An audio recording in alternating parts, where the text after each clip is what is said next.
നമസ്കാരം. പുതിയൊരു വാർത്തയിലേക്ക് സ്വാഗതം. ചലച്ചിത്ര സംവിധായകൻ മോഹൻ അന്തരിച്ചു.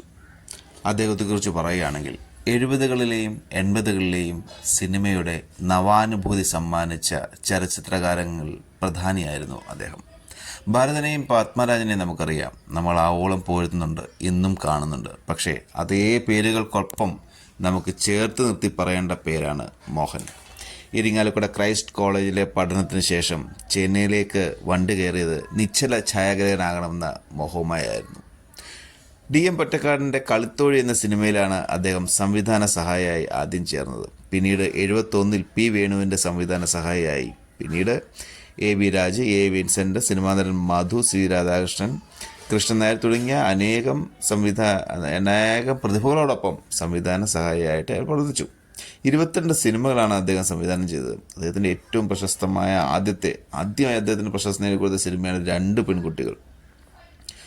അവസാന ചിത്രം നമുക്കെല്ലാവർക്കും അറിയാം, പക്ഷെ അത്ര ശ്രദ്ധിക്കപ്പെട്ടിട്ടില്ല. 2005 ക്യാമ്പസ്. അതുപോട്ടെ.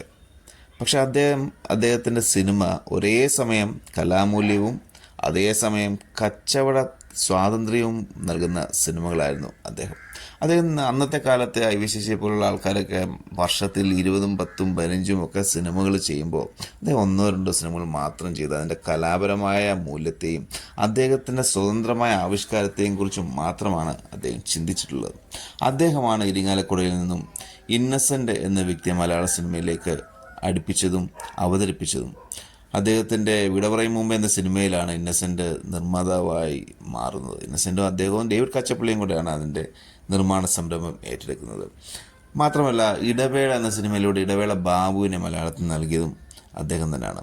അദ്ദേഹം സിനിമയെക്കുറിച്ച് പറയും, നാട്ടുകാരുടെ ചന്തിക്ക് പച്ച ഈർക്കിലി കൊണ്ട് 2 പെട കൊടുത്തിട്ട് തിയേറ്ററിലേക്ക് കയറണം എന്ന ഒരു മനോഭാവത്തിലാണ് അദ്ദേഹത്തിൻ്റെ ഓരോ സിനിമകളും ഒരുങ്ങിക്കൂടിയത്. ചെന്നൈയിൽ ചെന്ന് ഇറങ്ങിയ മോഹനെ കാണാൻ ഇരിങ്ങാലക്കുടക്കാരൻ ഇന്നസെൻ്റ് എത്തിയ വളരെ നർമ്മപ്രധാനമായ കഥ ഇന്നസെൻ്റ് മരിക്കുന്നതിന് തൊട്ട് മുൻപ് വരെ പറഞ്ഞു നടന്നിരുന്നത് ഓർമ്മ വരുന്ന എല്ലാവർക്കും. സ്ത്രീകളുടെ സ്വവർഗരതി എന്നൊരു വലിയൊരു മേഖല, അല്ലെങ്കിൽ അതിൻ്റെ ഒരു സ്വതന്ത്ര ആവിഷ്കാരത്തെ ഇത്ര ഭംഗിയോളം 40-45 വർഷം മുൻപാണ് അദ്ദേഹം അവതരിപ്പിച്ചതെന്ന് വളരെ മറക്കരുത്.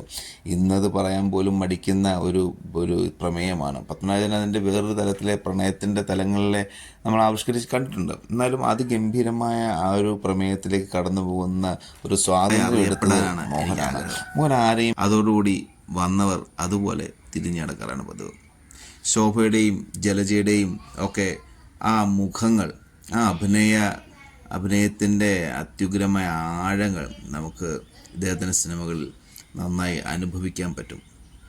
അദ്ദേഹത്തിൻ്റെ പാട്ടുകൾ ONV, കാവാലം, നാരായണപ്പനയ്ക്ക്, ബിജു തിരുമലയുടെയൊക്കെ നല്ല മനോഹരമായ, മുൻപ് പറഞ്ഞ ഹിമശൈല സൈകത ഭൂമി പോലെ മനോഹരമായ ഹൃദയഭേദകമായ ഗാനങ്ങളുണ്ട്.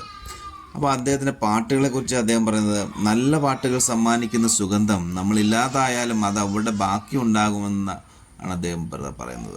അതുപോലെ തന്നെയാണ് സത്യത്തിൽ സംഭവിക്കുന്നതും.